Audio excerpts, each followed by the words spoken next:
Hi అండి. అందరికి very good morning అండి. బాగున్నారా?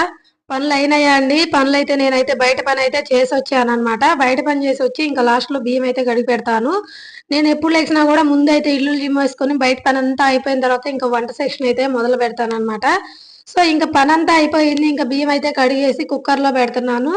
ఎప్పుడు కూడా నేను కుక్కర్‌లోనే పెడతాను. అంటే ఒక్కొక్కసారి కరెంట్ లేకపోయినా కూడా కరెంట్ వచ్చే వరకు వెయిట్ చేసైనా సరే కుక్కర్‌లో పెడతాను. ఎందుకంటే గ్యాస్ మళ్ళీ మాకు పాలు గూడా ఉంటాయండి. పాలు కాగబెట్టాలి, మళ్ళీ చాయ్ పెట్టాలి, కర్రీ చేయాలి, రైస్ వండాలి. ఇన్ని చేయాలి కాబట్టి సో, గ్యాస్ అయితే త్వరగా అయిపోయిద్దేమో అని సో, నేనైతే ఇంకా కుక్కరే యూజ్ చేస్తున్నానండి.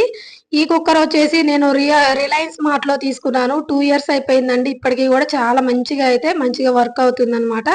ఇంతవరకు ఒక్కసారి గూడా రిపేర్‌కి అయితే పోలేదు. బావుంది. నాకైతే నచ్చింది. యాక్చువల్‌గా నేను ఫ్లిప్‌కార్ట్‌లో బుక్ చేశాను గానీ, ఫ్లిప్‌కార్ట్‌లో వాళ్ళేంటంటే వస్తుంది అని జెప్పేసారు. తర్వాత లాస్ట్‌కి ఏమో వాళ్ళంతరికి వాళ్ళే క్యాన్సిల్ చేసేసారనమాట.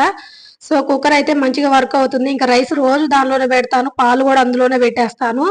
ఇక్కడ ఎంత వీడియో తీయాలన్నా గూడా స్పేస్ అయితే లేదండి. కిచెన్ రూమ్ వచ్చేసి చాలా చిన్నదండి. ఓకేనా?